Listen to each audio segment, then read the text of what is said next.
Pemirsa yang berbahagia, terima kasih masih menyimak program Khazanah Timur Tengah ini. Kita lanjutkan kembali dialog bersama Bapak Muhammad Syauqillah. Baik Pak, kalau kita lihat akhir-akhir ini atau selama 8 tahun terakhir kan konflik Suriah ini mengundang berbagai pihak, termasuk para teroris yang menganggap dirinya pejuang untuk masuk ke negara Suriah dari berbagai macam negara, termasuk Indonesia. Sedangkan sebaliknya dari Suriah itu justru ingin keluar, penduduk Suriah menjadi pengungsi di berbagai negara lainnya, apa yang disebut dengan foreign terrorist fighter. Bagaimana pandangan Bapak terhadap konflik Suriah yang bisa menarik berbagai orang dari seluruh dunia itu justru ingin masuk ke Suriah, memperjuangkan bahasa mereka, memperjuangkan ideologinya masing-masing gitu Pak. Ya, terima kasih Mas Bayu. Memang konflik Suriah ini adalah konflik yang unik, hampir sama dengan sebetulnya dengan konflik di Afghanistan yang mengundang banyak warga negara asing masuk ke dalam konflik Suriah gitu ya. Data dari PBB mengatakan bahwasanya lebih dari 100.000 orang datang ke sana, dan itu dari 100 negara di dunia masuk ke sana. 100 negara ya? 100 negara di dunia masuk ke Suriah, termasuk Indonesia melalui Turki. Ya, melalui Turki masuk ke Suriah. Jadi penyebabnya karena propaganda ISIS yang sangat sangat bagus sekali untuk menggeret masuk orang-orang dari berbagai dunia masuk ke Suriah dengan berbagai macam motif, dengan motif ekonomi, dengan motif ideologi, dengan motif-motif yang lain gitu. Jadi ada berbagai macam motif mereka masuk sana. Ada yang ingin memang bertempur untuk ideologinya, keyakinannya, karena mereka meyakini bahwasanya di Liwa itu ada nanti di sana, panji-panji itu sudah akan muncul di sana. Mereka datang berbondong-bondong di sana. Ada juga dengan motif ekonomi, karena iming-iming ISIS bergaji $1.000 per bulan, maka mereka datang ke sana karena waktu itu mereka menguasai ladang-ladang besar di Raqqa, di Hasaka. Jadi mereka menguasai ladang besar dan itu mengiming-imingi, lalu datanglah orang dari berbagai dunia. Tentunya yang paling kita khawatirkan adalah orang-orang yang berangkat ke sana dengan jihad, dengan dalam tanda kutip itu kembali ke negaranya masing-masing, lalu kemudian yang kita khawatirkan membuat masalah di negaranya masing-masing. Nah itu sudah terjadi ya, seperti di Indonesia, di negara-negara lain. Nah konflik Suriah ini seperti itu Mas.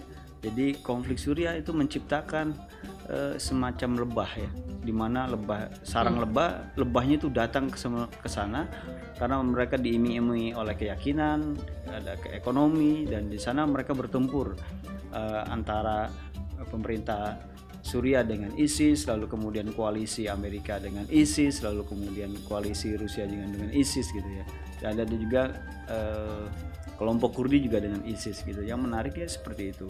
Jadi berbagai warga negara dunia datang ke sana. Bukan hanya warga negara asing dengan yang berasal dari dunia Islam, akan tapi juga warga negara asing yang berasal dari dunia non dunia Islam, negara-negara barat seperti negara-negara seperti Prancis gitu ya.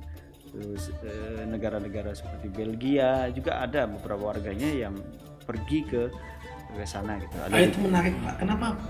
Padahal di dunia barat, Amerika Serikat dan Eropa, tapi tertarik juga datang ke Suriah. Ya memang karena dilihat dari ideologi ini sudah menyebar ke hampir seluruh dunia ya, ideologi yang takfiri, di mana mereka mengatakan bahwasanya kamilah orang yang paling benar, yang lain itu salah, lalu kemudian yang salah itu adalah halal darahnya gitu. Nah ideologi ini berkembang. Nah kemudian konflik Suriah itu menciptakan peluang untuk mereka datang ke sana dan untuk berjihad di sana, dan ada propaganda atas dasar agama gitu ya, yang mengakibatkan mereka datang ke sana gitu. Jadi keinginan mereka berjihad tersalurkan. Kemarin kan kita dengar berita Pak bahwa pasukan koalisi di bawah pimpinan Amerika Serikat itu berhasil menembak mati pimpinan ISIS Abu Bakar al-Baghdadi.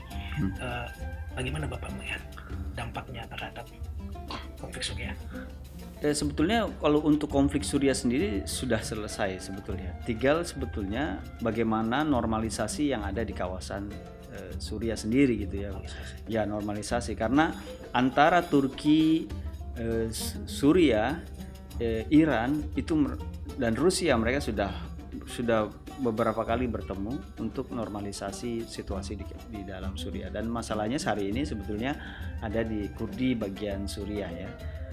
Kurdi YPG dan PYD itu yang batu ganjalannya.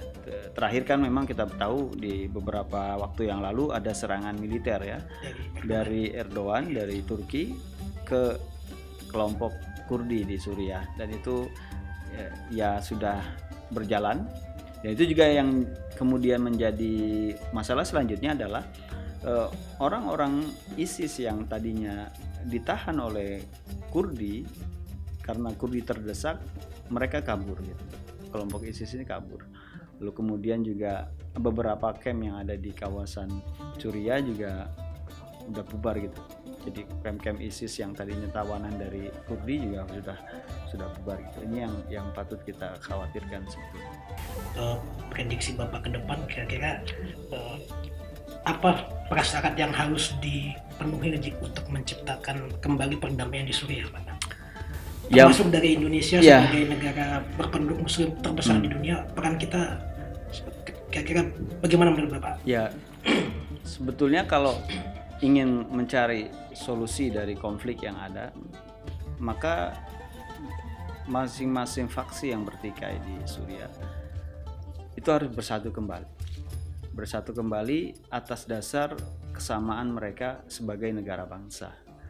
Maka politik identitas, entah itu dia dulu Sunni, itu udah selesai harusnya. Lalu dia dulu memberontak dengan rejim, harusnya sudah diselesaikan. Jadi harus memang bersatu untuk situasi damai. Jadi karena faksi-faksi yang begitu banyak, memang perlu waktu sehingga proses normalisasi itu bisa berjalan dengan baik. Ya, prasyarat utamanya ya adalah mereka masing-masing pihak yang bertikai dengan dalam tanda kutip proksinya masing-masing harus bersama-sama. Di luar negara itu harus mendukung, antara koalisi Amerika dan Rusia harus bersama-sama, koalisi Amerika dan Rusia harus bersama-sama bersatu, dan di dalam juga faksi-faksi juga harus bersama-sama bersatu untuk mereka gitu. Negara-negara yang selebihnya juga harus membantu mengembalikan kembali pengungsi-pengungsi yang tadi kita diskusikan kembali ke negaranya masing-masing, ke negaranya Suriah, dan membangun negaranya.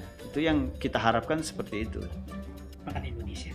Peran Indonesia sebetulnya Indonesia bisa berperan dalam konteks Indonesia bisa memberikan semacam role model, karena Indonesia punya Pancasila, Indonesia punya beragam ideologi, Indonesia memiliki etnik yang sangat beragam, Indonesia memiliki suku yang sangat beragam.